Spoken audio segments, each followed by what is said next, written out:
850 invités avaient pris place dans la cour d'honneur, dont 110 têtes couronnées et chefs d'État. Il avait annoncé ses fiançailles 1 an plus tôt, et le jour de son mariage était maintenant arrivé. Le 14e prince souverain de Monaco s'avança d'un pas décidé vers celle qu'il avait choisie et que son père conduisait maintenant vers le cœur de la cathédrale à ciel ouvert. Albert II salua ses 2 sœurs, Caroline et Stéphanie, qui se tenaient au premier rang. Toute la principauté poussa alors un soupir de soulagement. Albert marié, cela voulait dire qu'il y aurait un jour un héritier, un futur prince, et que la légende de Monaco pourrait avec lui continuer.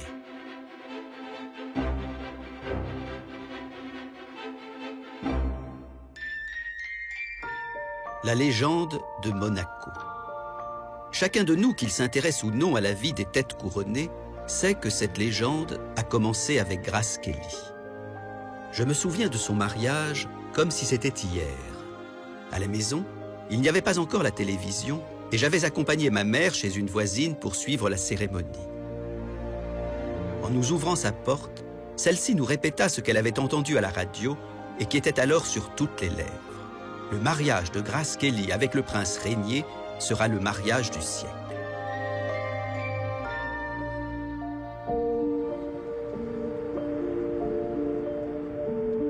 J'avais 8 ans et je venais de découvrir la future princesse dans un film se déroulant justement à Monaco.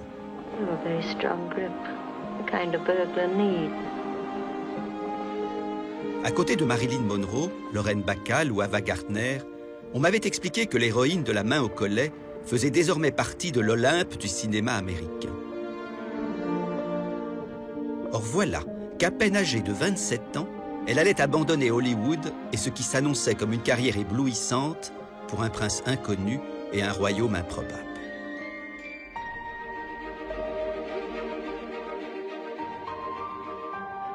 Monaco est en effet un timbre-poste, le plus petit État du monde après le Vatican, 2 km², et ses habitants ne sont que quelques milliers. Rien à voir avec la monarchie anglaise, par exemple.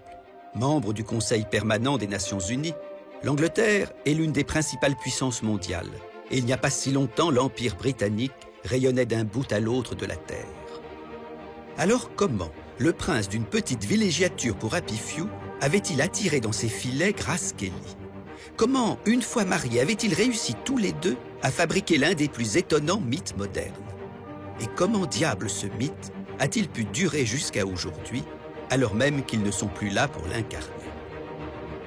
Passer de l'autre côté du décor, c'est ce que le psychanalyste que je suis a voulu. En commençant par le début, à 6500 km de Monaco, une bonne vingtaine d'années avant le mariage du siècle.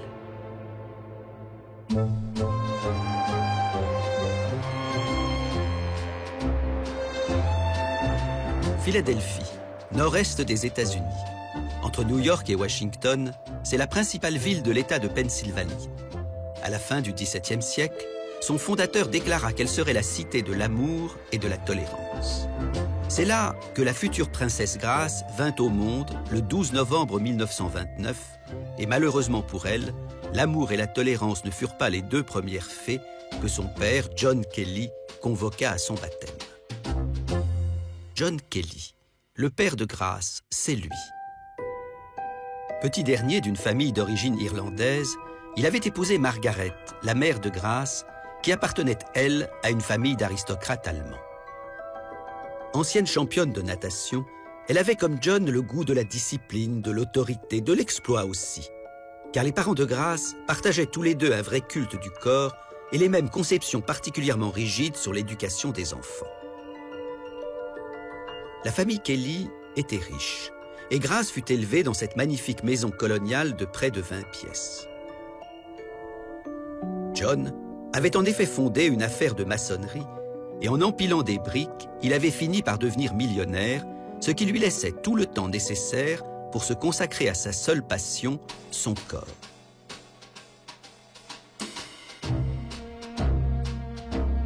Ce père monomaniaque est la figure dominante de l'enfance de Grace, et le mode d'être de la future princesse a été incontestablement lié à l'obsession de son géniteur.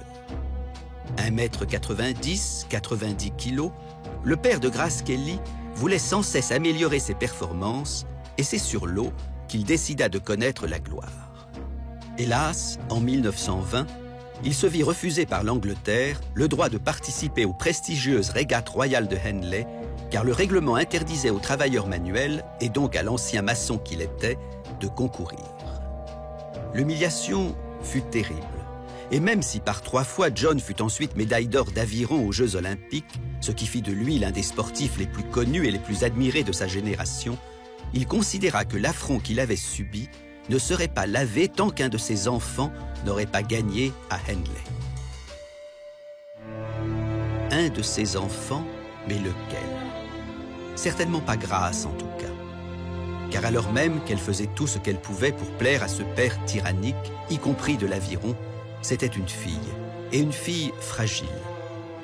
Quand bien même aurait-elle ramé jusqu'à la fin des temps, elle n'aurait pu atteindre le but que son père s'était fixé. Et Grace vit son frère, Kell, le seul garçon de la famille, investi de la mission dont elle ne pouvait pas, elle, être chargée. Venger son père et apaiser sa douleur. Incroyable destin que le destin du fils de l'ogre qui réussit l'exploit qu'on attendait de lui. Partir en Angleterre, arriver en tête des régates royales de Henley et prouver au monde entier qu'on ne pouvait pas impunément mépriser un Kelly. Le retour du vainqueur fut triomphal et son père mobilisa toute la ville de Philadelphie pour qu'elle l'acclame. Son exploit accompli, le frère de Grace, satisfait de sa performance et de ce corps d'athlète que son père lui avait fabriqué, passa une grande partie de son temps à parader, à faire la fête, et prenant ses distances avec le modèle paternel, trouva l'amour dans les bras d'un jeune et charmant transsexuel. Lui pouvait maintenant se reposer sur ses lauriers. Mais pas Grace, justement, puisqu'elle avait été incapable de satisfaire le premier homme marquant de sa vie. Alors, même si elle ne laissait rien paraître en public, dès que la caméra était éteinte et que ses parents lui tournaient le dos, elle s'éloignait de la surface de l'eau ou des terrains de sport pour s'enfermer dans sa chambre, comme dans un refuge. À 10 ou 12 ans, quelle petite fille est Grace Kelly? Elle est tout à fait discrète. Elle est assez peu parlante, assez peu bavarde. Et au fond, ça n'est pas étonnant que cette tribu de tueurs, parce que moi, je les considère un peu, les Kelly, comme des tueurs très, très amusants, très, très performants, mais enfin, avec quelque chose d'assez contraignant pour les enfants fragiles. Eh bien, eux la décrivent comme discrète, effacée, et à mon sens, pour eux, ça veut dire insipide. Vous iriez jusqu'à dire qu'elle a eu une enfance malheureuse?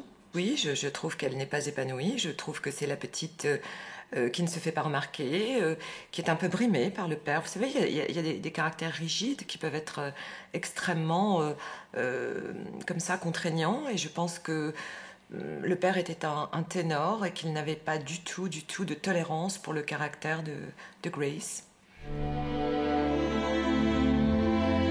Voilà. Si on veut comprendre ce qui conduira plus tard la fille de John Kelly à devenir Grace de Monaco, il faut d'abord prendre au sérieux cette quête douloureuse qu'elle mena toute son enfance pour trouver à qui s'identifier. Oh, personne ne lui en voulait comme à Blanche-Neige, personne ne la maltraitait comme Cendrillon, mais personne non plus ne lui donnait une place et un rôle à jouer. Certes, dans ses mises en scène balnéaires, sa mère habillait tout le monde de la même façon pour faire croire que chacun était l'égal de l'autre, avec quelques années de plus ou de moins. Mais lorsqu'elle se retrouvait ainsi mise en rang d'oignon, Grace n'était pas dupe de ce leurre maternel. Comme elle le confessera plus tard, elle se sentait écrasée par sa fratrie, jalouse de ses 2 sœurs, et notamment de Peggy, son aînée si délurée, si drôle, si à l'aise en toutes circonstances. Du coup, dans cette famille sans cesse exhibée comme rayonnante, elle s'attribua le rôle du symptôme.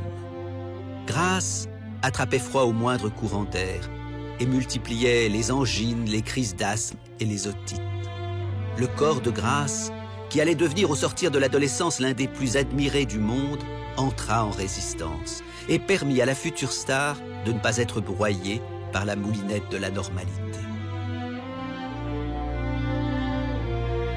Car c'était ça le destin annoncé d'une fille Kelly. Ressembler à ces femmes qui s'endimanchaient les jours de fête, mais restaient vouées aux tâches ménagères le reste du temps, laissant les hommes s'occuper des choses sérieuses et se satisfaisant d'être promenés à leurs bras comme des trophées. Grace ne voulait pas être normale. Et alors qu'elle était encore élève de la Ravenhill Academy, l'école catholique des bonnes familles de Philadelphie, où le chauffeur la conduisait tous les jours, elle eut l'intuition, en montant sur les planches pour la première fois, que le théâtre serait son issue de secours. Quelques années plus tard, celle qui faisait parfois le pitre avec ses sœurs dans des scénettes improvisées, annonça à ses parents qu'elle voulait devenir comédienne pour de vrai. Et en leur annonçant cette mauvaise nouvelle, c'est un peu comme si elle renonçait définitivement à les combler. Moi, je pense qu'ils étaient incomblables. Souvent, les parents narcissiques ne voient leur progéniture que comme un prolongement narcissique d'eux-mêmes. Voilà, donc il fallait absolument que ça file droit. Grace Kelly, elle filait pas droit. Elle avait quelque chose qui ne collait pas. D'abord, il aurait fallu qu'elle aille à l'université, et ça, elle a été recalée dans toutes les universités. Voilà comment elle se retrouve actrice, au fond. C'est qu'il n'y a plus qu'une seule académie, qui est l'Academy of Art School, qui veut bien la prendre au dernier moment, au moment de la rentrée en septembre. Et elle intègre par piston cette académie. Pourquoi par piston? Parce qu'elle a un oncle dramaturge presque aussi fameux que Tennessee Williams dans les années 20. Grace Kelly n'avait pas 20 ans. Elle était devenue belle comme le jour et venait de trouver le moyen d'échapper à sa prison dorée.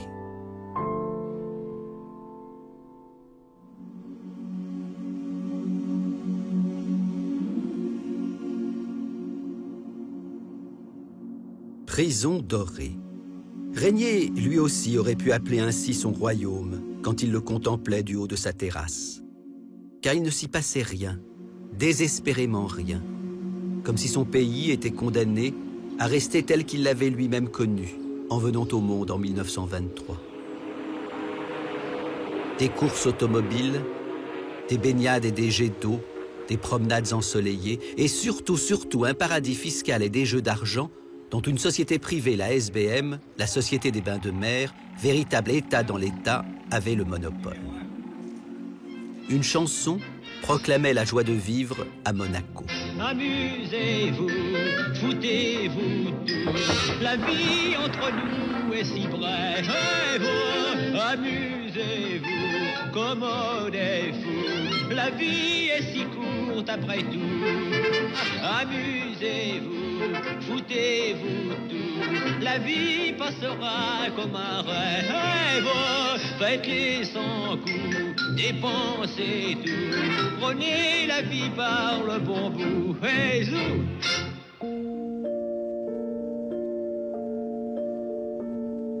Le futur prince, c'est lui, ce petit garçon en uniforme qui a l'air si empoté à côté de sa sœur Antoinette qu'il aimait tant.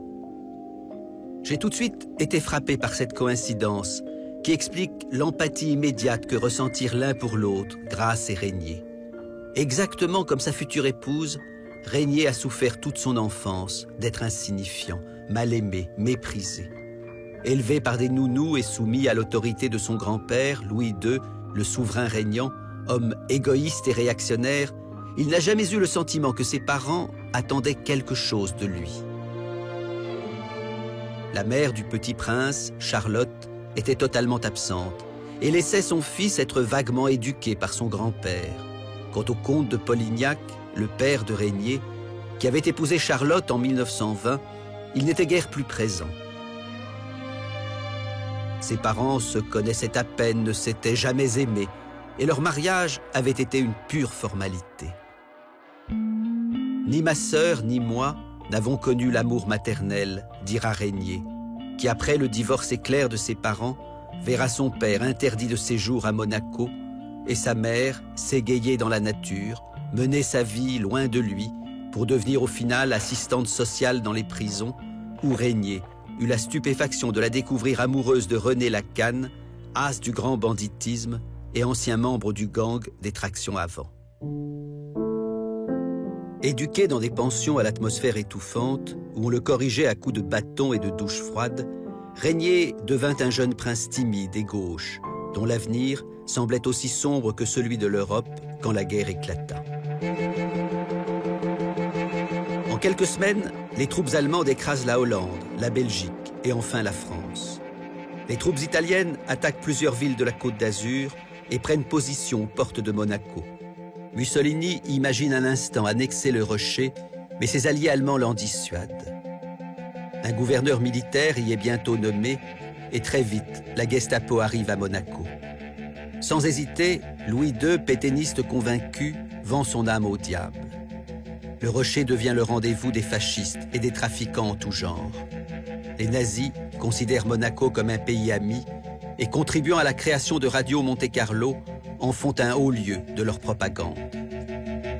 Et pendant que les soldats allemands jouissent de la tranquillité locale, les autorités monégasques laissent les SS déporter des Juifs.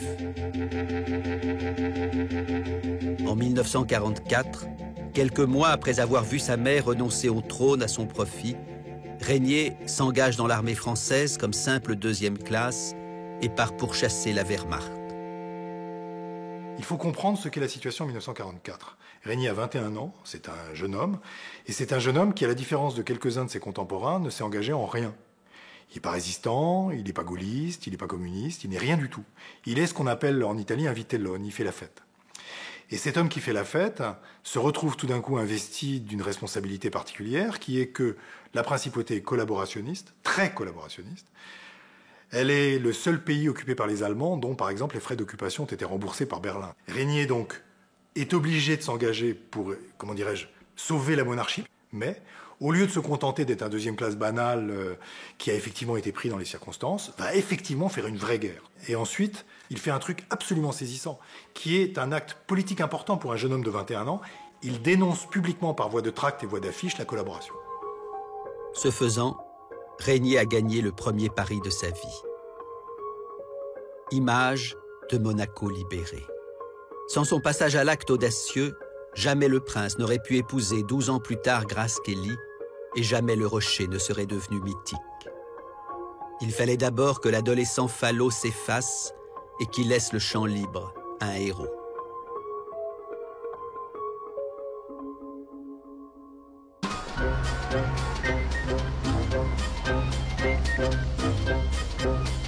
Être quelqu'un d'autre, voilà exactement ce que Grace Kelly voulait elle aussi. Et avec ce sentiment douloureux de n'avoir jamais trouvé une place dans sa propre famille, c'était le second point commun qu'elle partageait sans le savoir avec Régnier. À peine arrivée à New York, se produit en elle une véritable mutation.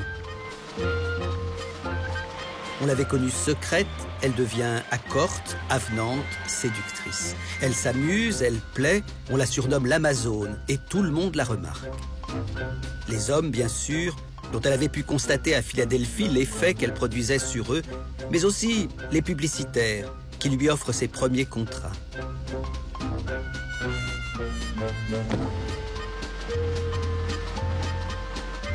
Elle devient mannequin, court les agences et se fait ainsi connaître d'un côté et de l'autre de l'Atlantique. Chez une dessinatrice de mode de New York, les derniers modèles de robes du soir sont présentés par une starlette qui porte l'aimable prénom de Grace. Mais sans doute cette présentation est-elle seulement destinée à mettre en valeur le sourire et la beauté de Grace, qui sont, il faut bien le reconnaître, inimitables. Elle réussit à jouer au théâtre, puis dans des séries télévisées, où elle enchaînera les rôles jusqu'à ce que le cinéma commence à s'intéresser à elle. Gary Cooper la repère un jour dans un studio et tombe sous son charme. Il la fait aussitôt engager à ses côtés, dont le train sifflera 3 fois. Amy. I mean it. If you won't go with me now, I'll be on that train when it leaves here. Le film est accueilli par la critique comme un chef-d'œuvre. C'est le début de la gloire, la réalisation du plus fou de ses rêves, devenir actrice et célèbre.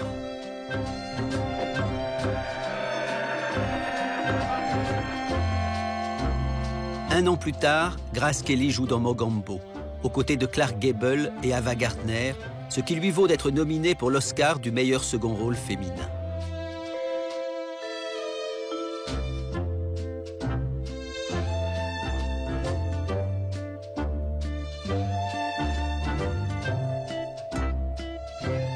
You must forget that it ever happened.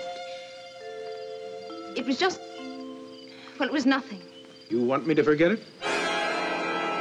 Et vient enfin la rencontre historique avec Alfred Hitchcock. Grace tourne alors 3 films qui entreront dans la légende. Le crime était presque parfait, Fenêtre sur cour et La main au collet. And you suggest that he came in by the window, and we know that he came in by that door. But he can't have come in that way. That door was locked. You could have let him in.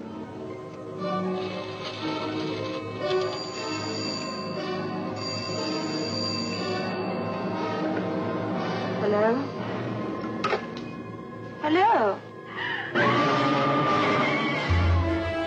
Hitchcock fait de celle qui est devenue son actrice préférée une icône. Et plus rien, ni surtout aucun homme, ne semble lui résister. Grace a plus d'amants en un mois que je n'en ai en un an, ironise Zaza Gabor. Et de fait, on prête à Grace Kelly des liaisons avec tout Hollywood. Gary Cooper ou Clark Gable, bien sûr, mais aussi James Stewart, William Holden, Bing Crosby ou Ray Milland. Incontestable en tout cas est la véritable passion qu'elle connaît avec Oleg Cassini, qui deviendra le couturier officiel de Jacqueline Kennedy et qu'elle aurait peut-être épousé sans l'opposition farouche de ses parents. Quoi qu'il en soit, l'ascension de la petite fille maladive et secrète de Philadelphie est arrivée à son terme et l'Oscar de la meilleure actrice vient la couronner pour The Country Girl de George Seaton. Grace Kelly for the Country Girl.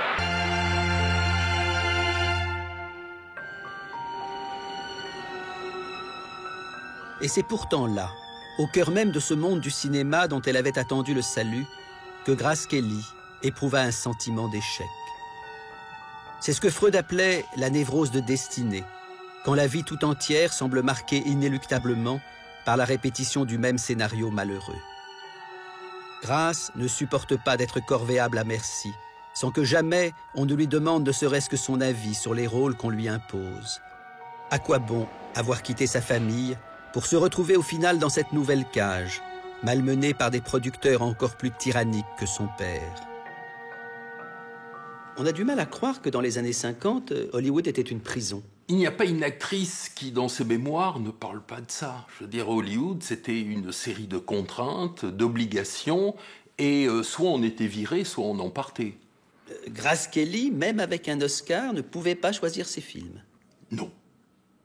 Non, je pense que Grace Kelly ne pouvait pas choisir ses films, de la même manière que Marilyn ne pouvait pas choisir ses films. C'est vraisemblablement cette contrainte imposée par le studio, de partenaires, de films, d'autres studios auxquels on vous prête, qui font qu'à un moment, elle a vu dans le palais non seulement l'amour, mais une manière de se sortir d'Hollywood, où elle ne pouvait peut-être n'avoir plus rien à gagner. Avant que le palais de Monaco ne lui ouvre ses portes, Quentin Durward est en tout cas le film de trop. Grace découvre en lisant le scénario que son rôle est inconsistant, qu'on lui demande seulement d'être belle et de se taire. Elle refuse et tient tête au producteur de la MGM, fou furieux, qui menace de ne plus jamais la faire tourner. Nous sommes en 1955, Grace n'a pas encore 26 ans et elle se retrouve au bord de la rupture. Hollywood l'avait sauvée de Philadelphie, qui pourrait maintenant la sauver d'Hollywood.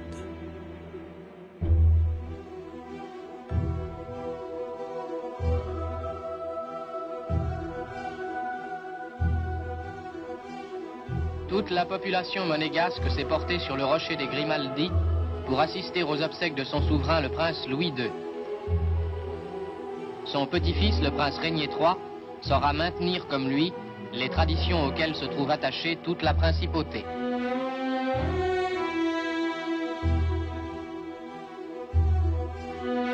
« 1949. À 26 ans, à l'âge même où Grace cherchait comment échapper à Hollywood, Régnier III devenait le plus jeune souverain régnant d'Europe. Sur sa tête avaient beau s'accumuler des titres prestigieux, duc de Valentinois, marquis d'Ebault, comte de Calardès, baron du Buis, marquis de Chilly, seigneur de Saint-Rémy, sire de Matignon, prince de Château-Porcien. Régnier était d'abord et avant tout le seigneur d'une petite station balnéaire de la Côte d'Azur appelée Monaco. Et contrairement à l'image qu'on a aujourd'hui de lui, il était en plus impopulaire parmi ses propres concitoyens. Quand il devient prince en 1949, Régnier n'est rien et la principauté n'est rien, absolument rien. C'est un État faible, pauvre, sans attrait particulier, qui est contesté, y compris dans les jeux et l'hôtellerie de luxe, par tout le reste de la Côte d'Azur. C'est un État en devenir, on va dire. Constitutionnellement, jusqu'en 1910, le prince a tous les pouvoirs. C'est-à-dire que jusqu'en 1910, le prince peut descendre de sa voiture, abattre un monégasque, rentrer dans sa voiture et repartir sans problème. Après 1910, il a, entre guillemets, octroyé une constitution, mais ce n'est pas une vraie constitution. En 1930, la France devient le maître de la principauté. Donc le prince, pour le coup, n'a même pas le pouvoir minimum qu'il peut avoir. Régnier est le produit de ça. Il veut avoir le pouvoir. Il l'a formellement, puisqu'il peut faire ce qu'il veut, mais il ne l'a pas parce que c'est la France qui décide, et il ne l'a pas parce que les monégasques le contestent. Du coup, le jeune prince se prend à rêver d'un autre destin. Devenir un vrai souverain.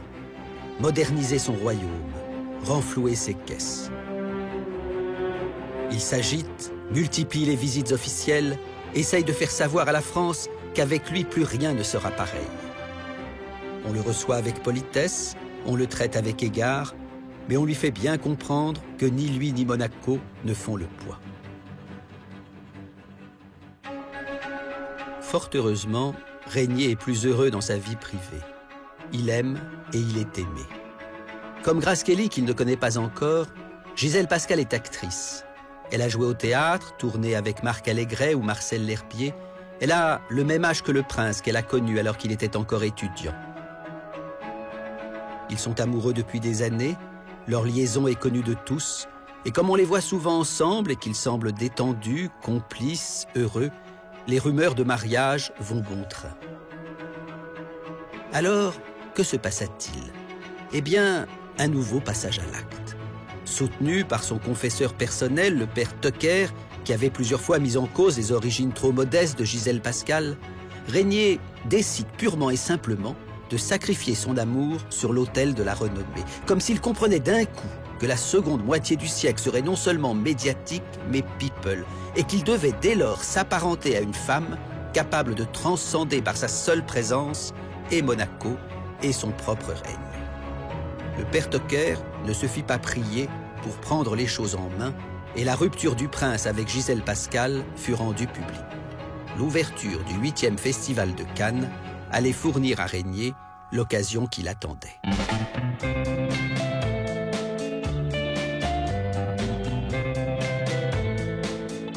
La Croisette a fait en plein jour son plein d'étoiles pour l'ouverture du 8e festival de Cannes. Dès la première journée, les journalistes braquaient leurs objectifs sur l'anatomie de Sophia Loren, qu'on donne comme la rivale de Gina Lollobrigida. Voici d'autres visages. Brigitte Bardot, la Bégone, vedette, elle, du tout Paris, et puis Jean-Pierre Aumont, une belle distribution. Jean-Pierre Aumont. Grace Kelly avait eu une aventure avec lui. Mais en ce printemps 1955, Grace, que les organisateurs du festival avaient voulu à tout prix inviter, était sans attache, et aucun des autres hommes qui avaient été ses amants n'avait su la retenir. Aussi, quand on lui proposa de rencontrer le prince Régnier dans son palais pour un reportage photo que devait publier Paris Match, elle répondit oui, avec un détachement affiché, mais non sans curiosité.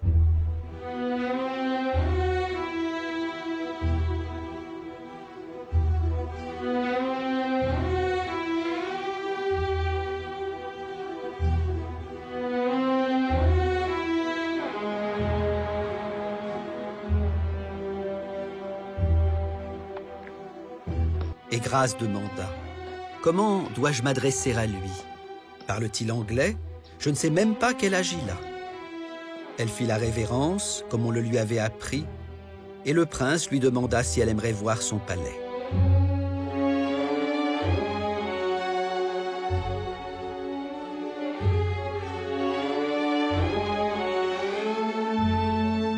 Moins d'un an plus tard, ce palais allait devenir celui de Grace. Car c'est à la suite de cette unique rencontre, qui ne dura que 45 minutes, qu'ils décidèrent de se marier sans même se revoir, ne serait-ce qu'une deuxième fois. Mais Grace dont l'enfance et l'adolescence avaient été comme en miroir avec celle de Régnier, avaient compris tout de suite qu'ils partageaient tous les deux le même et impérieux désir de métamorphose, et qu'ils avaient besoin de s'enchaîner l'un à l'autre pour le réaliser.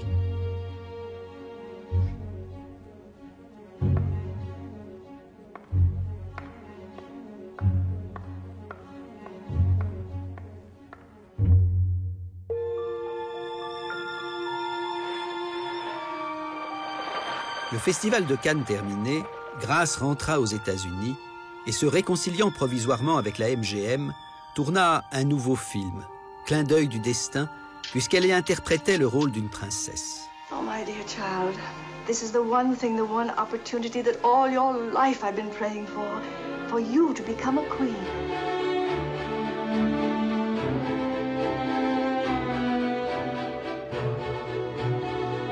Régnier et Grace s'écrivirent régulièrement, puis le prince, qui ne connaissait pas les États-Unis, annonça officiellement qu'il s'y rendrait, sans préciser toutefois le but réel de son voyage.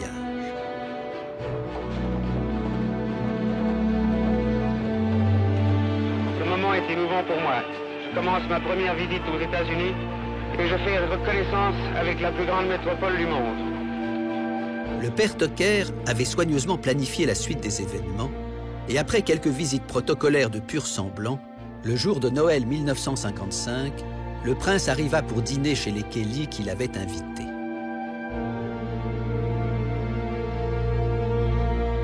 Il n'avait pas revu Grace depuis Cannes, mais elle était telle qu'il l'avait entrevue, sublime. Et quelques jours plus tard, faisant aussitôt la une de tous les journaux, ils annoncèrent ensemble leur fiançailles.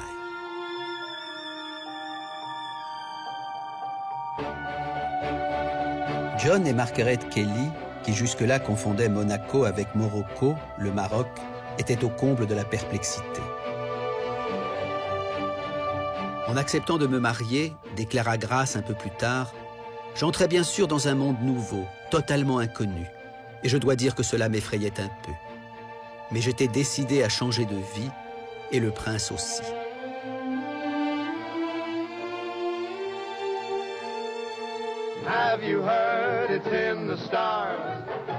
Avant de rejoindre Monaco pour ses noces, Grace Kelly allait tourner un dernier film, High Society, dans lequel elle portera la bague de fiançailles que lui avait offert Régnier.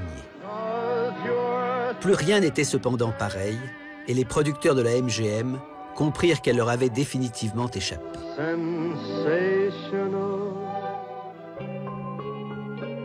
Quelques semaines plus tard, Grace quitta pour la seconde fois le domicile familial.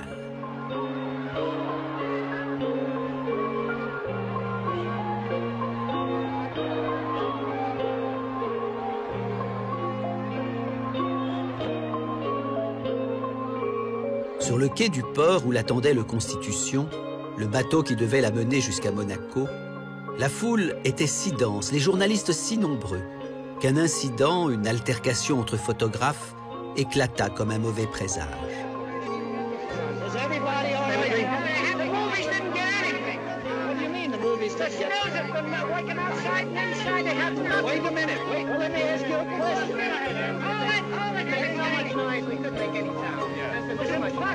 Son visage fit...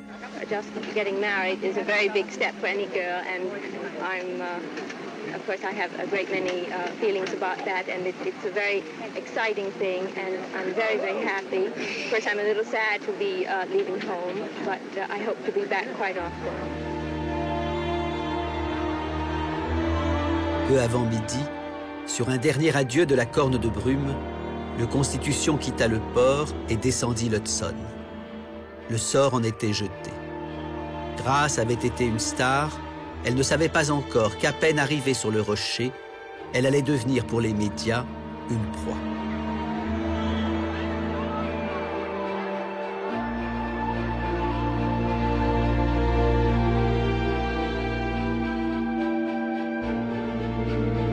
Pendant que le navire vogue vers l'Europe, à Monaco, on s'affaire. Le prince a pris l'étonnante décision de céder à la MGM les droits exclusifs de son mariage et les caméras d'Hollywood en filment les préparatifs. C'est vraisemblablement un deal qui est passé avec le studio pour la libérer de son contrat. Et ils ne pouvaient pas empêcher effectivement une de leurs actrices d'aller se marier avec un prince à Monaco, mais tout le monde a essayé d'y gagner là-dedans. Et donc, c'était un film qui était le solde de tout compte de son contrat avec le studio. Tout désormais va se dérouler à la manière d'un film à grande mise en scène. Grande mise en scène qui commencera avec l'arrivée du Constitution, après 7 jours de traversée, quand le paquebot jettera l'ancre dans la baie d'Hercule, au large de Monaco, le 12 avril 1956. À bord de son yacht, Régnier attend Grace. Répartis sur une multitude de petits bateaux, les photographes et les journalistes guettent l'arrivée de Grace comme s'ils allaient assister en direct à l'une des plus célèbres scènes de la mythologie grecque, la naissance d'Aphrodite sortant des flots. Le service de presse de Monaco fait savoir qu'ils sont au nombre de 1600 et que ce chiffre ne fut pas atteint sur tout le théâtre des opérations de la Seconde Guerre mondiale. Tous se réjouissent d'immortaliser un événement autrement plus original que le couronnement de la reine Élisabeth 3 ans plus tôt. Et ils savourent la composition de ce nouveau cocktail, à peine goûté et déjà légendaire. Une star, un prince, les États-Unis, la vieille Europe, le soleil, l'argent, l'amour. Ils ignorent juste qu'il manque un ingrédient pour que le mythe soit presque parfait. Le drame, mais il viendra.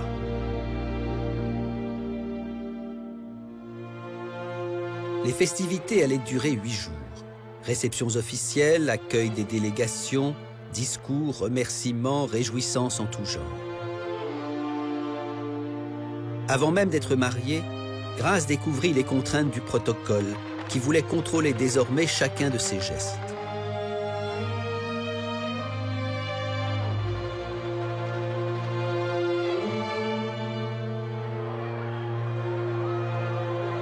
Caroline, la fille de Grace, racontera que sa mère lui avait toujours dit que ces 8 jours avaient été affreux.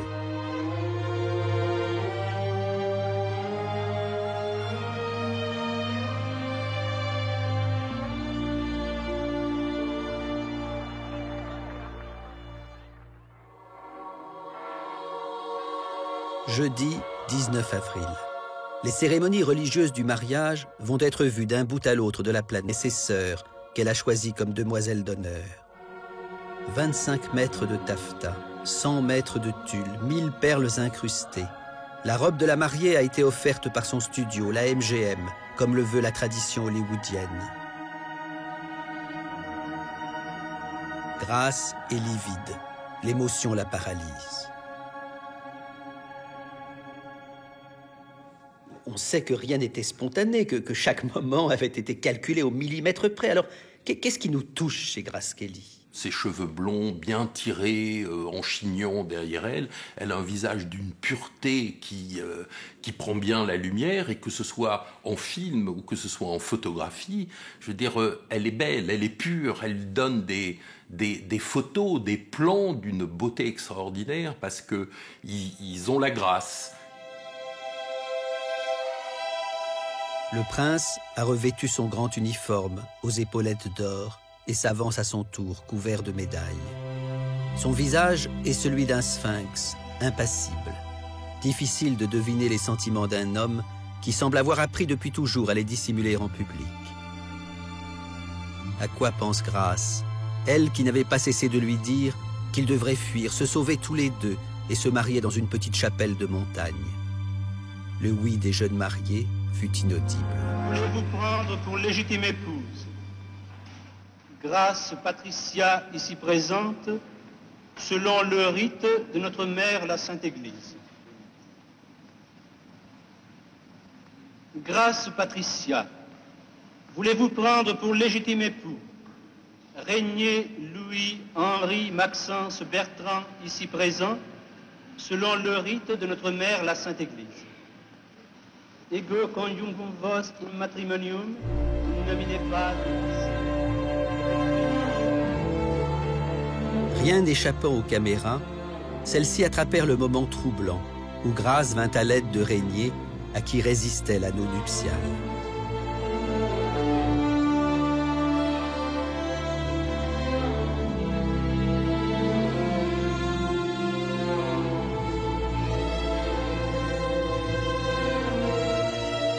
bien des années plus tard, Grace expliquera qu'elle avait confié toutes les coupures de presse de la cérémonie à une nurse pour qu'elle en fasse un album, mais qu'elle n'avait pas pu le regarder pendant des années, et même évoquer simplement avec Régnier son mariage, tant l'événement leur avait échappé.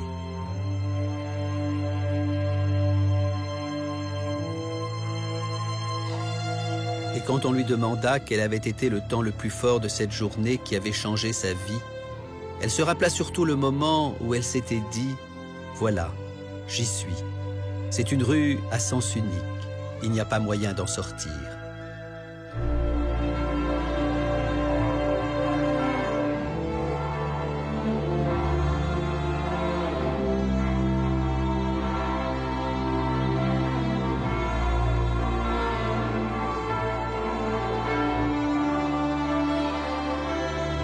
En devenant princesse, Grace était aussi devenue 4 fois duchesse, 4 fois marquise, 7 fois comtesse et 9 fois baronne.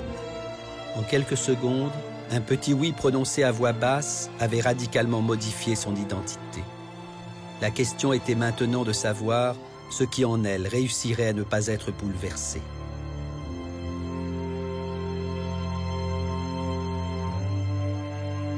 Il est rare de pouvoir donner avec précision la date de naissance d'un mythe. Eh bien ici c'est possible.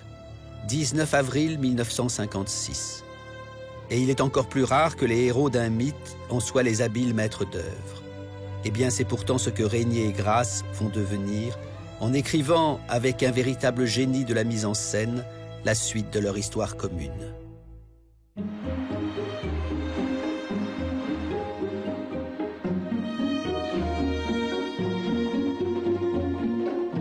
C'est à l'issue de l'épuisante célébration de leur mariage que Grace et Régnier purent enfin faire connaissance.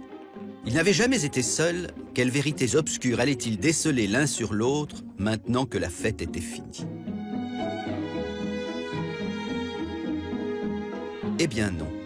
Le voyage de noces des 2 souverains en Méditerranée se déroula fort bien. Leur intuition première était donc bonne, ils ne s'étaient pas trompés. En dépit du côté fabriqué de leur mariage, ils découvrirent qu'il y avait entre eux assez d'affinité pour qu'ils puissent s'aimer pendant des années. Grace était bien la femme que Régnier attendait. Non seulement belle, mais intelligente et sensible, et capable en un seul geste de charmer une arène. Et Grace, de son côté, ne se félicitait pas moins que lui d'avoir fait le bon choix. « Je voulais me marier », expliqua-t-elle, « mais je ne voulais pas que ce soit avec quelqu'un qui serait devenu Monsieur Kelly. Le plus important pour moi, c'était de trouver un mari qui soit un homme et qui sache le rester. » Cela semblait manifestement le cas du prince Régnier.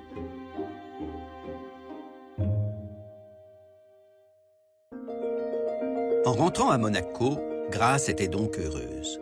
Doublement heureuse même. Personne ne le savait encore, mais elle était déjà enceinte, comme si à peine devenue princesse, elle avait consciencieusement réalisé le vœu le plus cher de son prince, avoir un successeur.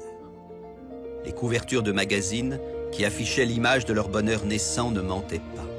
Les 2 tourtereaux étaient amoureux et ravis et confiants.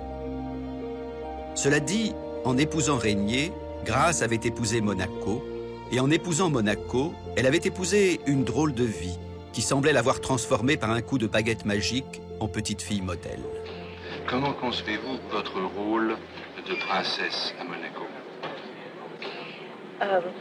Je suis surtout impatiente de me familiariser avec les activités sociales et charitables et bien étudier et comprendre leurs divers problèmes. Une drôle de vie, réglée qui plus est comme du papier à musique, et faite d'obligations quotidiennes, de liturgie, de mise en scène ritualisée. Une vie ne souffrant pas l'improvisation et encore moins le laisser-aller. La transition avec la douceur du voyage de noces fut brutale, et Grace commença sa vie de princesse en étant malade tous les jours. Il faut dire que les monégasques qui avaient salué avec enthousiasme le mariage du siècle ne l'aidaient pas beaucoup. Insensible à son évidente bonne volonté, certains la regardaient même avec méfiance, se demandant si au final elle arriverait à s'intégrer à leur petit monde. Mais la fille de John Kelly qui avait appris dans son enfance à faire bonne figure en toutes circonstances, ne laissait rien paraître et acceptait avec le sourire toutes ces nouvelles contraintes. J'ai eu beaucoup de problèmes quand je suis arrivée ici, reconnut-elle plus tard. Comme j'étais étrangère, beaucoup pensaient que je le resterais.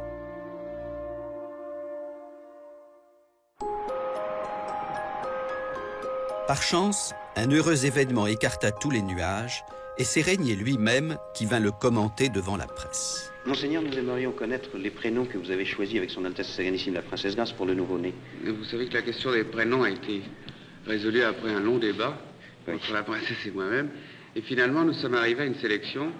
Si c'est un garçon, le petit prince s'appellerait en premier Grégoire, Georges, Pierre, Richard.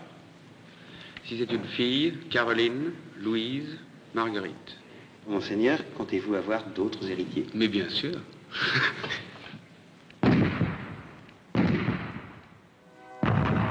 Le 23 janvier, à 11h, 21 coups de canon annonçaient la naissance de la petite princesse Caroline. À peine la nouvelle était-elle connue qu'à toutes les fenêtres de la principauté apparaissaient drapeaux et banderoles aux couleurs nationales. La population manifestait sa joie.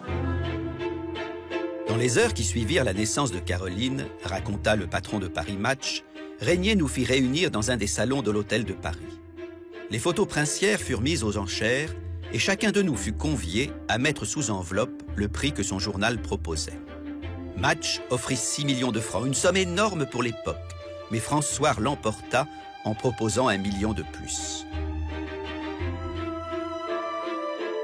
Ayant pris goût à la présence des journalistes depuis son mariage avec Grace Kelly, Régnier était désormais convaincu que l'avenir du Rocher dépendait de la curiosité qu'il réussirait à susciter chez les journalistes, et il comptait donc sur la médiatisation de sa progéniture pour continuer à attirer la presse et tout particulièrement les photographes.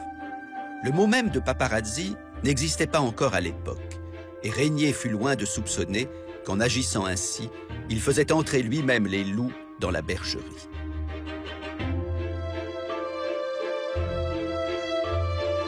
Une seconde grossesse, quelques mois seulement après la naissance du premier bébé princier, allait donc faire tourner de plus belle la machine médiatique.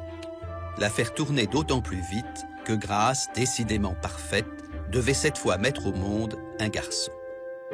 Attendue et préparée comme celle du roi de Rome, toute proportion gardée, la naissance du petit prince de Monaco a été saluée de 101 coups de canon. Et les fidèles sujets monégasques ont appris avec satisfaction que le problème de la succession du prince Régnier était désormais réglé. Mêmes images que pour la naissance de la petite Caroline. Même cadre, même mise en scène et même engouement planétaire. 25 ans plus tard, une autre princesse, Lady Diana, mettant au monde le futur roi d'Angleterre, dira « Le plus difficile dans la maternité, c'est cette inquiétude intérieure que l'on ressent et qu'il ne faut pas montrer. »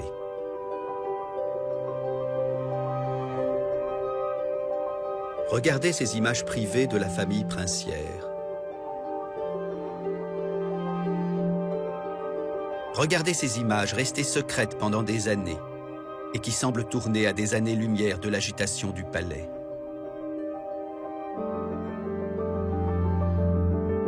Albert et Caroline, filmés tout au long de leur enfance, filmés le plus souvent par Grace Kelly, qui était passée de l'autre côté de la caméra et qui se plaisait maintenant à ce que d'autres qu'elle aient le premier rôle.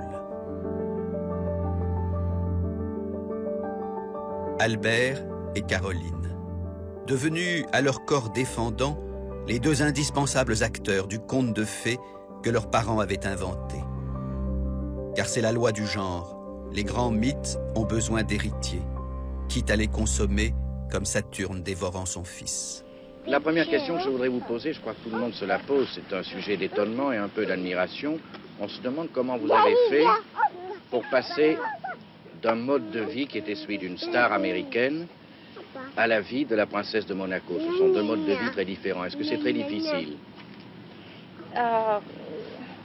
Oui, les transitions sont toujours difficiles. Et pour moi, il y avait peut-être plusieurs transitions à faire, c'est-à-dire d'une vie célibataire d'une femme mariée. Et, au point de vue de changement de pays et d'une langue.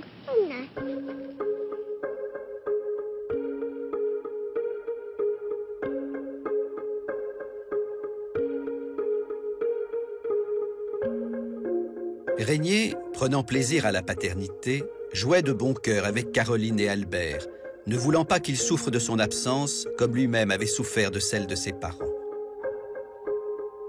Et là, quittant la réserve que lui imposait sa fonction, il se montrait rieur, détendu et manifestement joyeux.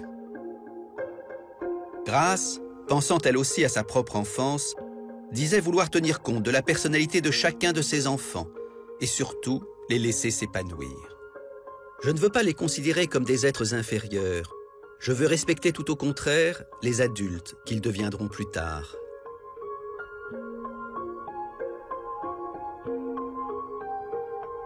Mais qu'on ne s'y trompe pas.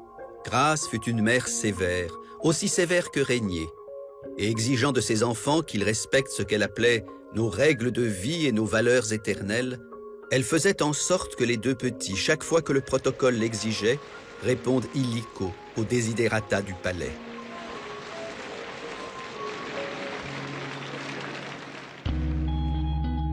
Comment Caroline aurait-elle pu imaginer, en l'accompagnant dans ses manifestations officielles, que quelques années plus tôt, sa mère se baignait nue avec Clark Gable dans le lac Victoria, ou faisait les 400 coups avec Ava Gardner. Et voici qu'arrive son Altesse Sérénissime, la princesse Grace, accompagnée de la petite princesse Caroline, et le prince Régnier III, accompagné du petit prince Albert. Après le goûter, les enfants recevaient dans la galerie des glaces de magnifiques jouets des mains des souverains.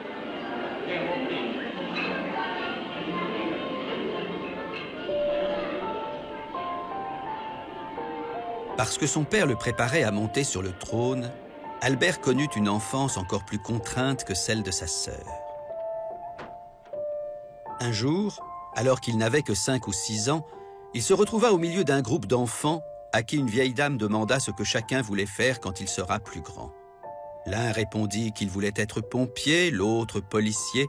Albert, lui, soupira. « Oh, moi, je n'ai pas le choix. »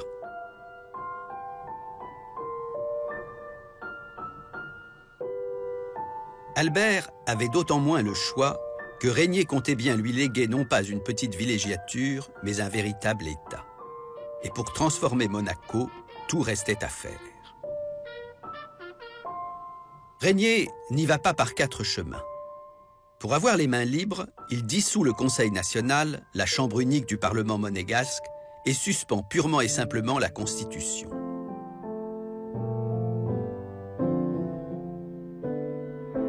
La France est agacée, mais le général de Gaulle, curieux de voir de près cette princesse américaine dont tout le monde parle, invite néanmoins Régnier à l'Élysée. Il est reçu comme un chef d'État, qu'il est d'ailleurs, mais en grande pompe. Et Grace Kelly, très habilement, c'est une remarquable actrice, hein, fait lire les œuvres complètes du général, enfin ses mémoires, se fait faire des notes sur ses mémoires, les apprend par cœur, et lors des dîners, il est à côté de la princesse Grace, et la princesse Grace, très habilement, lui parle, fait des références à ses mémoires, et De Gaulle est fasciné par cette femme. Il dit, elle n'est pas seulement belle, elle est formidable, etc. Du coup, 1 an plus tard, c'est au tour de Régnier et de Grace d'accueillir à Monaco le général de Gaulle et son épouse. En vertu d'un traité datant de 1918, le prince avait dû demander au gouvernement français l'autorisation de se marier. Et sur ce plan comme sur d'autres, la tutelle française commençait à lui peser. De son côté, le général de Gaulle se méfiait de ce petit prince qu'il soupçonnait d'être un peu trop proche des Américains et le tenait à l'œil. Ce qui devait arriver arriva donc, et en octobre 1962, une véritable crise sur fond d'exil fiscal éclata entre Monaco et la France. Avouons-le, entre la France et Monaco, rien ne va plus, mais on n'entend pas encore tonner les canons du château. Monaco dépendait de la France pour ses chemins de fer, son approvisionnement en eau, en gaz ou en électricité. Régnier sortit néanmoins la tête haute et même renforcé. Grace, qui avait été de bout en bout à ses côtés, n'y était pas pour rien. Ah oui, je pense que Grace Kelly a contribué à éviter l'affrontement frontal, justement, entre son époux un peu carré, qui manquait quelquefois de subtilité, et De Gaulle. Elle n'est pas passée par l'école d'Hollywood pour rien. Et sa célébrité a certainement adouci les rapports entre deux personnages au tempérament assez fort, donc De Gaulle et Régnier. Dans ce sens-là, oui, elle a joué un rôle politique. Finalement, si on fait le bilan des 6 premières années de Grace à Monaco, c'est plutôt une réussite. Oui, non, tous les témoins m'ont affirmé qu'elles étaient plutôt agréables. Ces premières années passées sur le rocher, d'autant plus que ça correspondait au développement économique pour lequel Grace s'est beaucoup investie. C'est elle qui a attiré quand même tous les capitaux américains. C'est elle qui a fait venir tous les grands noms américains, d'entreprises industrielles, d'acteurs. Acteurs, oui. Chanteurs aussi. Et pas n'importe lesquels. Tel Frank Sinatra qui devint comme Cary Grant un des habitués de Monaco.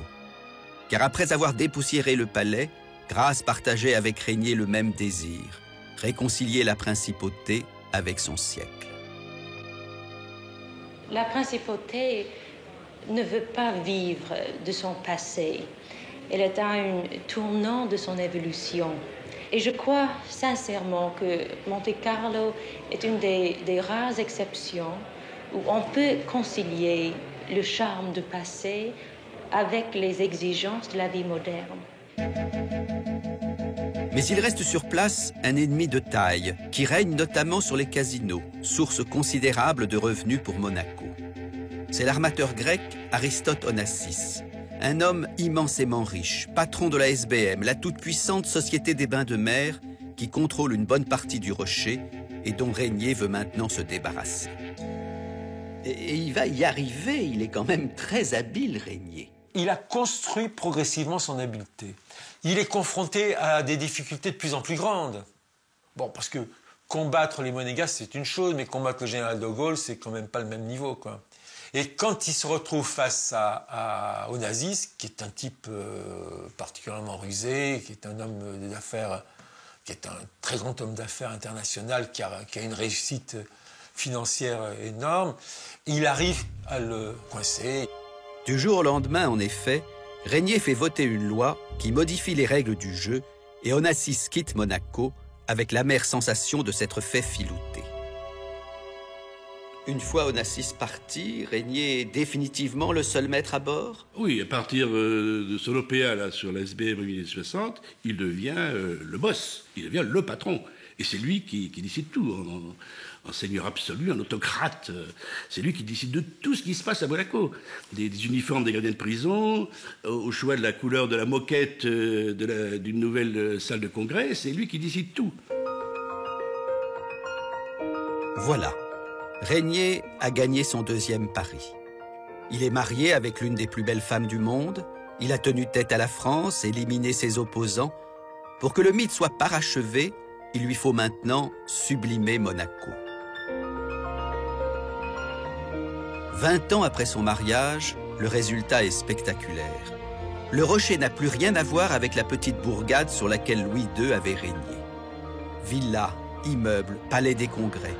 Au prix de travaux souvent gigantesques, la principauté est devenue une cité moderne. Pour résoudre certains problèmes, était obligé de gagner sur la mer. Et ainsi, le territoire de la principauté s'est agrandi d'1/5 avec les 3 terre-pleins qui ont été réalisés. Régnier encourage un tourisme beaucoup plus large que celui sur lequel avait misé Onassis, et pour satisfaire la nouvelle clientèle américaine que l'arrivée de Grace avait favorisée, il rénove les hôtels et en fait construire de nouveaux. Dans le même temps, il réussit à attirer des centaines d'entreprises pour diversifier l'économie du rocher, cherchant des produits à haute valeur ajoutée comme les parfums ou l'électronique. 20 ans après son mariage, Régnier a trouvé le signifiant maître de sa légende personnelle. Il est le prince bâtisseur et ses admirateurs comparent désormais Monaco à Manhattan. Si vous permettez l'expression, vous êtes le patron de la principauté. Oui, c'est exact. En fait, c'est presque une position de PDG, mais compliquée disons, des facettes politiques dont il faut jouer et dont il faut tenir compte. Hélas, si 20 ans après son mariage, Régnier pouvait en toute sérénité s'assumer et en prince et en PDG, et en mari et en père, il était loin d'en être de même pour Grace Kelly. Car pour elle, dès 1962, le mythe avait commencé à perdre de ses couleurs, quand elle crut que son destin lui appartenait encore un peu, qu'elle pourrait avoir au moins un projet personnel, refaire du cinéma, et susciter de nouveau le désir plutôt que le respect. Seulement voilà, elle était devenue la prisonnière de la légende de Monaco, et en apprenant que leur princesse allait repartir pendant quelque temps à Hollywood pour tourner dans Marnie sous la direction d'Alfred Hitchcock, le protocole, le Vatican, les monégasques s'indignèrent. Et au final, le prince lui dit non. Non sans appel. Et elle s'en retourna au palais avec le sentiment qu'à 32 ans, elle n'en sortirait plus. Cher Hitch, abandonner le film m'a crevé le cœur. J'étais tellement enthousiaste à l'idée d'y participer et surtout de travailler de nouveau avec vous. Quand nous nous rencontrerons, je vous expliquerai de vive voix toutes les raisons qui m'ont poussé à prendre cette décision. Il est si regrettable que les choses se soient ainsi passées, et j'en suis profondément désolé. Chère Grace, oui, c'est tellement triste.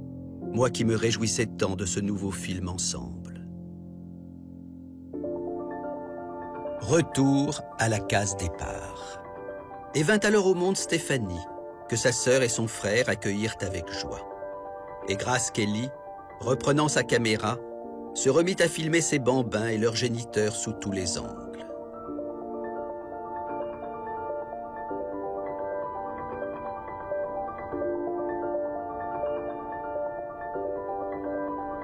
De la petite Stéphanie, Grace dira un jour « Vous verrez, elle sera la plus originale de mes 3 enfants. » Mais Stéphanie, comme Caroline et Albert, grandit sans savoir ce que sa mère avait elle-même sacrifié de sa propre originalité. Et sans croire vraiment que cette femme, à l'air guindé et à la gaieté de bonne aloi, aurait pu connaître une toute autre vie que celle d'Altesse Sérénissime, supposée à chaque apparition publique surveiller sa mise et tenir des propos lénifiants. Mon mari et moi, nous essayons de suivre de très près l'éducation de nos enfants. Alors aujourd'hui, ça pose beaucoup de problèmes pour les parents. Le monde change tellement vite et avec une rapidité hallucinante.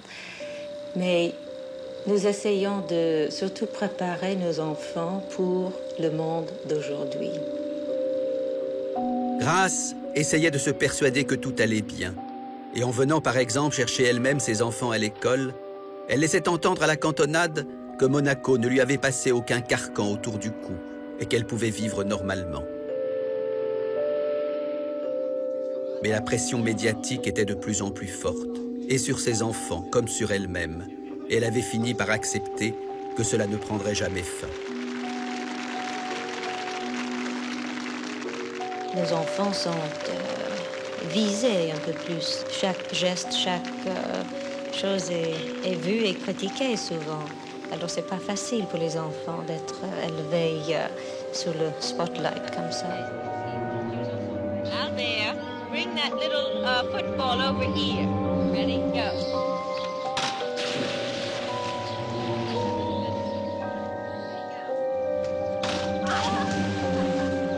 Protégé sur le chemin du lycée par un garde du corps, Albert était cependant traité comme les autres élèves dès qu'il en franchissait le seuil.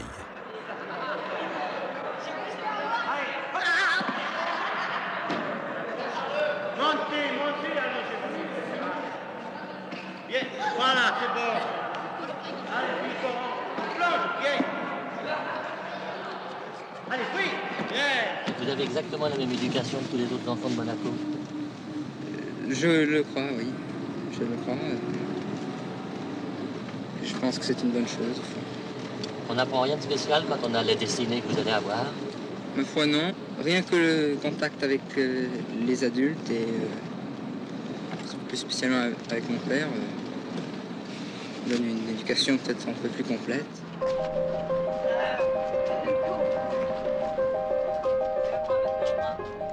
Pour autant, l'inconscient du jeune prince héréditaire était là pour lui rappeler le poids de son destin Et ce n'est pas un hasard si Albert, dès son plus jeune âge, souffrit d'un symptôme pour le moins fâcheux.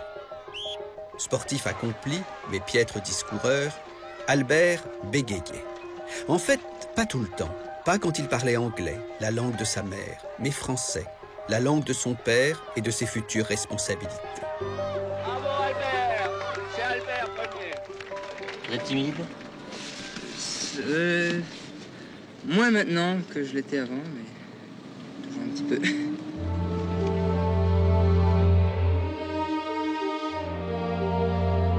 Toujours un peu timide, et néanmoins toujours là où Régnier lui demandait d'être. Aujourd'hui, mon fils est auprès de moi, déjà conscient de ses devoirs et de ses responsabilités que sa haute charge donnera. Je lui fais entière confiance. Comme moi, il aura, je le sais, les mêmes préoccupations, les mêmes soucis de notre prospérité et de votre bien-être, et la même volonté de maintenir notre indépendance séculaire intacte dans l'union de tous les monégasques autour de lui.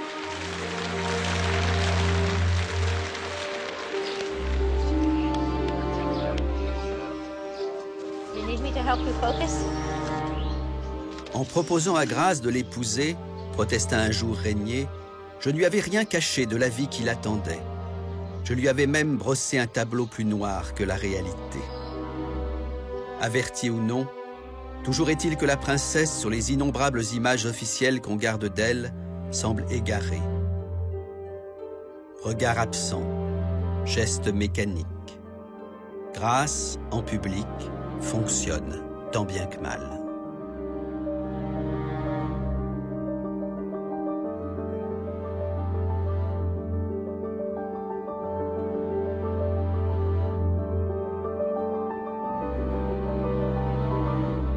Sans doute les deux souverains continuaient-ils de s'aimer, et peut-être même beaucoup. Mais chacun aimait l'autre à sa façon, et leurs enfants ayant grandi, ils n'éprouvaient plus le même besoin d'être ensemble.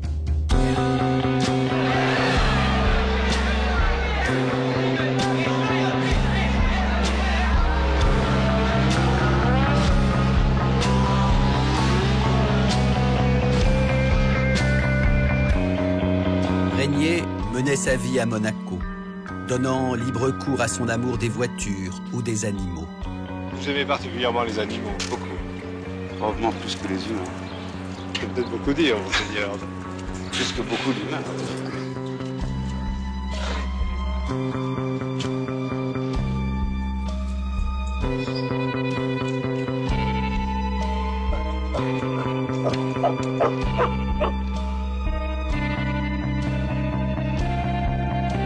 Et Grâce, tout en s'occupant de la Croix-Rouge monégasque et de ses autres œuvres caritatives, passait une bonne partie de son temps à se promener, à lire des poésies ou à coller sur de grandes feuilles des fleurs séchées.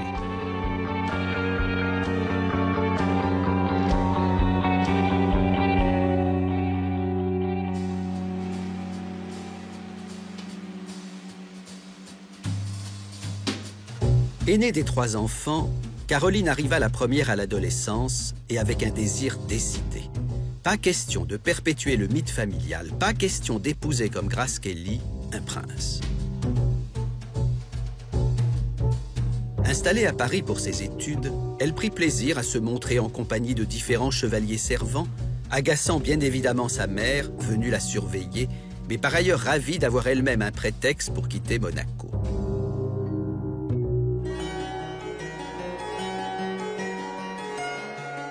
Et Caroline finit par tomber amoureuse de Philippe Junot, fêtard invétéré, de 17 ans son aîné, ce qui correspondait exactement à la différence d'âge qu'il y avait entre Grace Kelly et Oleg Cassini, l'homme qu'elle avait voulu épouser avant Régnier.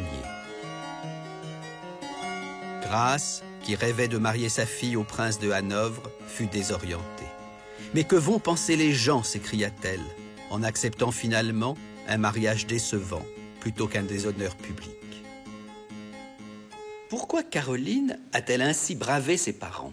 Parce que c'était un playboy et qu'elle avait besoin d'avoir sa période de rebelle et puis qu'elle est tombée folle amoureuse, comme on peut tomber amoureuse à 20 ans d'un mec qui n'est pas fait pour vous, mais qui est plutôt sympathique, séduisant et qui vous emmène dans un autre monde. Mariage tendu, parents accablés, mes jeunes époux ravis. Ce fut l'événement de l'année, dans cette télé-réalité ininterrompue qu'était désormais Monaco. Après Grace, Caroline a toujours été la plus médiatique de la famille. Sur le mur des couvertures de Point de Vue, quand je suis arrivé, je crois que Caroline en a eu 550 depuis sa naissance. Enfin, c'est elle qui a eu le plus de couvertures de Point de Vue. Un jour, on se réveille et on se demande ce qu'on a fait. C'est ce que dit Caroline à propos de son mariage, s'apercevant dès sa lune de miel de son erreur. Un jour, on se réveille et on se demande ce qu'on a fait. C'est peut-être ce que Grace n'avait jamais osé se dire à elle-même aussi clairement. En tout cas, le fait est qu'en 1982, soit 20 ans après le projet avorté d'Alfred Hitchcock, elle trouva l'énergie de goûter une dernière fois au charme d'un tournage. Hélas, le résultat fut pathétique. Aux côtés d'Édouard Mix, son rôle dans Arrangement imposé de Robert Dorelm était, comme le scénario, inconsistant. Et le film ne fut fort heureusement jamais diffusé, ni au cinéma, ni à la télévision. Mais tourné juste avant sa mort, c'est néanmoins le dernier film de Grace Kelly, et il est pour cela émouvant. Mr. Wilson, how are you doing? Well, I still have some problems, but... Well, it's very interesting. Oh, I think it's lovely. It really is quite beautiful.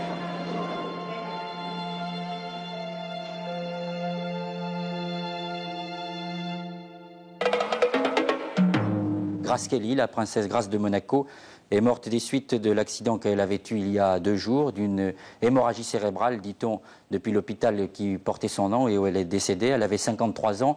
La princesse Grace de Monaco avait épousé le prince Rainier III en 1956. Elle avait tout pour elle, la beauté, la fortune et l'amour.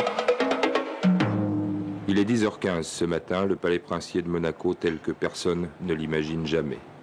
Le ciel y est toujours aussi bleu, la cour intérieure, l'esplanade sont les mêmes, et pourtant il suffit d'un cortège, de quelques personnes vêtues de noir dans un univers habituellement souriant et coloré pour donner l'image du deuil.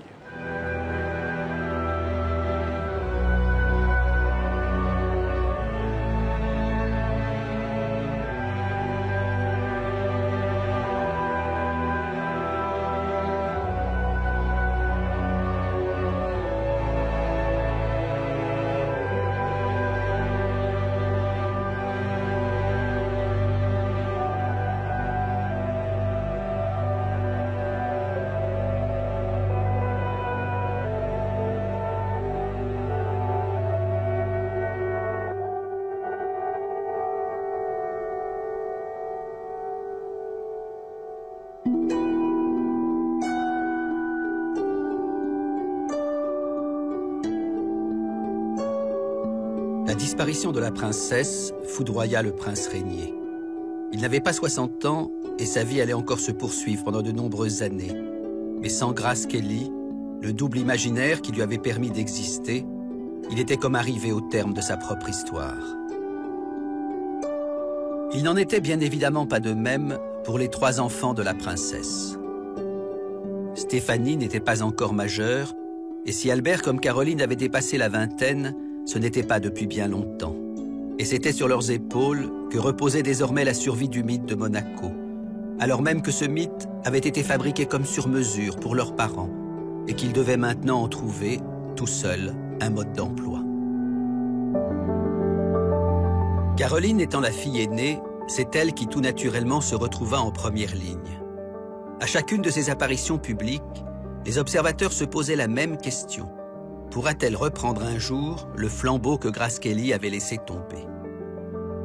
Or, elle était en plein désarroi, y compris dans sa vie privée, où après avoir divorcé de Philippe Junot, elle était plus que perplexe sur son avenir amoureux. Comment, dans ces conditions, s'identifier à sa mère et prolonger sa légende? C'est alors qu'elle rencontra Stefano Casiraghi. Stefano Casiraghi, de 3 ans son cadet, fils d'un riche industriel italien, lui apparut comme le mari idéal. À l'opposé de Philippe Junot, elle fut tout de suite persuadée que sa mère l'aurait aimé et que lui, à coup sûr, pourrait l'aider à tenir son rang de princesse.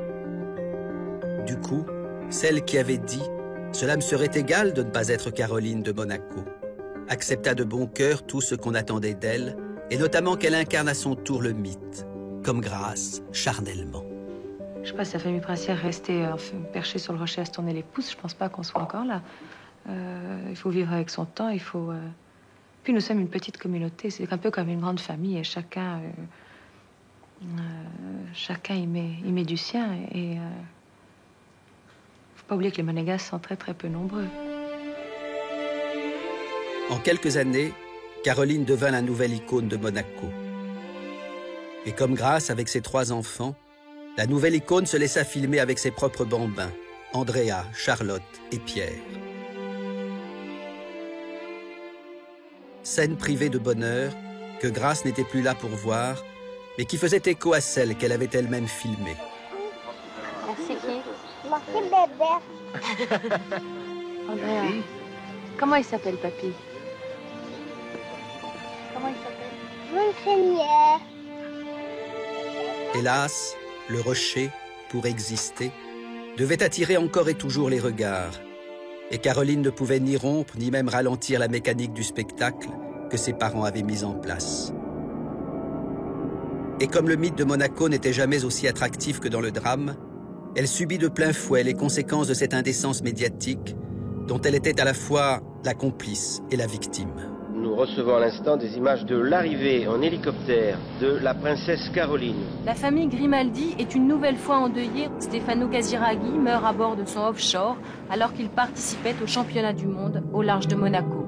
2 Mercedes noires amènent la famille Grimaldi et Casiraghi qui cette fois sont réunis pour le pire.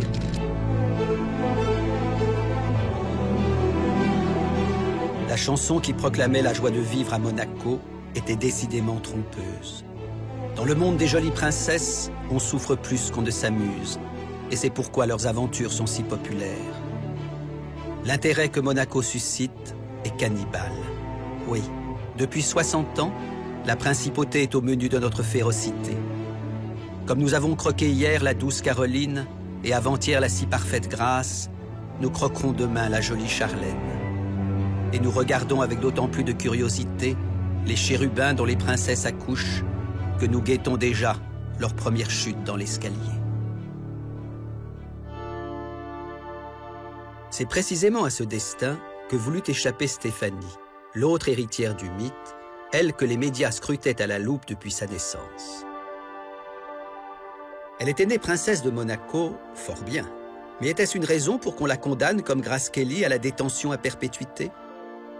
À la mort de sa mère, sa conviction fut faite. Elle serait libre et ne compterait que sur elle-même pour y arriver. Tant pis si, à la différence de son frère et de sa sœur, elle devait arrêter ses études et prendre ses jambes à son cou.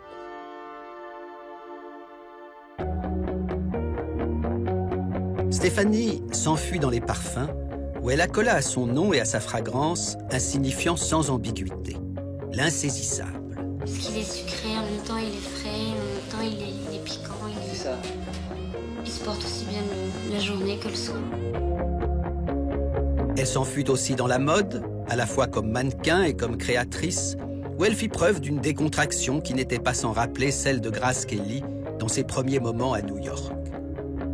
Elle s'enfuit surtout dans la chanson, où à la surprise générale, elle connut le succès.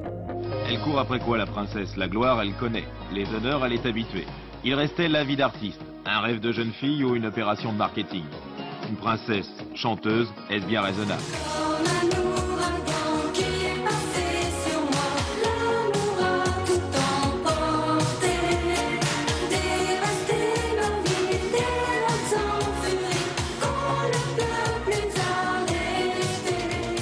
Quand vous avez été petite, vous avez chanté? Non, je pensais jamais être là aujourd'hui, ce soir, pour fête un million de disques. Je pensais jamais imaginer que je pouvais faire ce métier-là. Dans sa vie privée, Stéphanie ne s'économisait pas davantage. Elle multipliait les aventures, les liaisons, et pour premier mari fit un choix qui déboussola le palais et le protocole, qui jugèrent son engouement extravagant pour une princesse. Daniel Ducruet, qui avait été son garde du corps après avoir été poissonnier et avec qui elle eut 2 enfants. L'amour et l'attirance qu'il peut y avoir entre deux personnes n'a pas de barrière ni sociale, ni raciale, ni de religion pour moi en tout cas. Mais à chaque nouvel amour, elle témoignait du même désir de vivre et de vivre loin du mythe de Monaco où les jolies princesses pleurent si souvent. Stéphanie est la plus vraie. Elle a eu la vie la plus étonnante. En tous les cas, elle fait exactement ce qu'elle veut, ce qu'elle aime. Et en même temps, quand je la vois dans les choses officielles de Monaco, je souffre pour elle. On sent que sa robe, elle s'en fout, mais qu'elle est obligée de la mettre parce qu'il faut avoir un tailleur. On sent qu'elle est ou trop bronzée, ou les cheveux trop courts, ou les cheveux trop tirés, ou trop tatouée. Mais bon, elle a vraiment du mal à... Ça la barbe. Des 3 enfants, Stéphanie fut sans conteste la plus malmenée. Sa vie turbulente et atypique, suscitant dans les médias tantôt de l'agressivité, tantôt de l'ironie, voire de la condescendance. C'est un petit problème de protocole que je vais vous poser là. Est-ce qu'on vous appelle souvent Altesse, en dehors de la principauté? Non, pas très souvent quand même. On vous appelle comment? Stéphanie, parce que quand ce sont mes disques et puis mon parfum, donc c'est juste mon nom, Stéphanie. Alors on dit, mais alors, le protocole, c'est votre Altesse, c'est Altesse tout court, c'est comment? C'est Altesse. Altesse, hein? C'est pas mon Altesse, ça j'ai pas le droit. Non, ça c'est votre version. Ça c'est ma version. En 1996, le ciel lui tomba même sur la tête quand des paparazzis dissimulés derrière des buissons réussirent à filmer puis à diffuser dans le monde entier les ébats sexuels de son propre mari, piégé par une jeune stripteaseuse. Mais le pire reste la sinistre rumeur qui l'a poursuivie pendant des années. Parce qu'elle était assise à côté de Grace Kelly dans la voiture accidentée, on la soupçonna d'avoir été au volant et d'être responsable de la mort de sa mère. J'avais 17 ans, expliqua-t-elle un jour, analysant avec justesse le mythe généré par ses parents. Je venais de perdre ma mère et on m'accusait de l'avoir tuée. Comment ne pas se sentir coupable quand tout le monde vous regarde avec l'air de dire « Comment se fait-il que toi, tu sois encore en vie ?» Mais maman était un personnage si féerique qu'il était impossible d'accepter qu'il lui soit arrivé quelque chose d'aussi banal qu'un accident de voiture. On s'est donc imaginé que c'était moi la fautive, car elle était trop parfaite pour ça.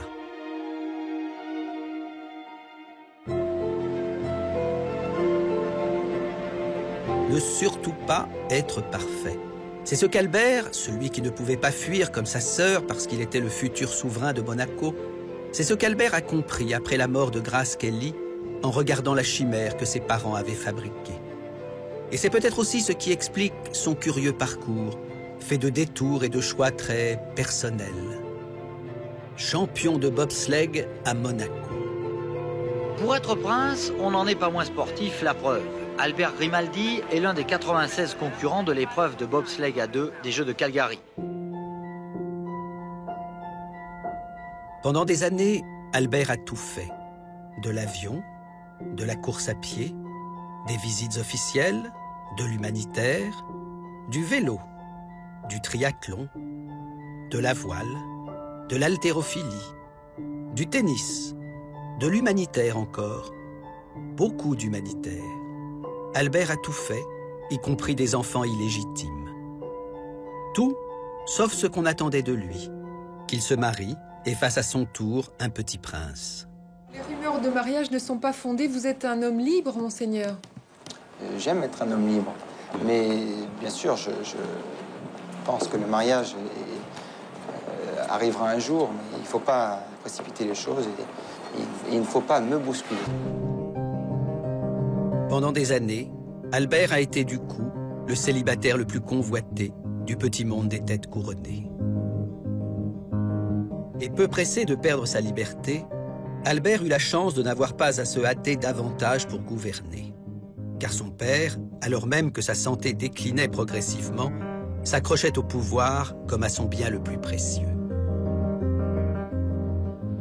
Alors, quand Albert, à la mort de Régnier, devint enfin le 14e prince de Monaco, il continua de prendre son temps, et il resta célibataire 6 ans de plus, comme s'il se disait ce que Madame du Barry avait murmuré, juste avant de poser sa tête sous le tranchant de la guillotine. Encore un moment, monsieur le bourreau. Dieu à qui tout homme doit obéissance aide le prince Albert II, que tu as mis à la tête de notre pays, à remplir sa mission dans le respect de ta loi. Albert attendit d'avoir 53 ans pour se marier, et la paternité ne fut pas d'actualité pour lui avant ses 56 ans. Incroyable procrastination, qui a certainement été le petit coup de génie de son inconscient, sa façon à lui de ne pas se soumettre entièrement aux exigences impérieuses du mythe de Monaco.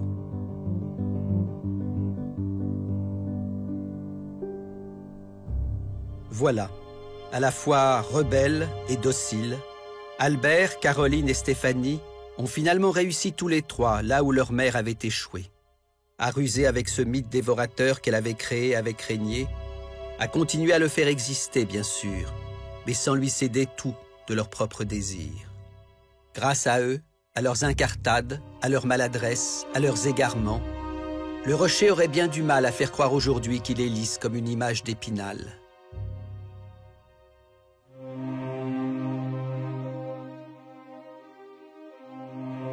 À un magazine américain, quelque temps après avoir renoncé définitivement au cinéma pour s'enterrer vivante sur le rocher, Grace déclara « Je ne recherchais pas à tout prix le bonheur, et c'est pourquoi, en un sens, je suis satisfaite de ma vie. »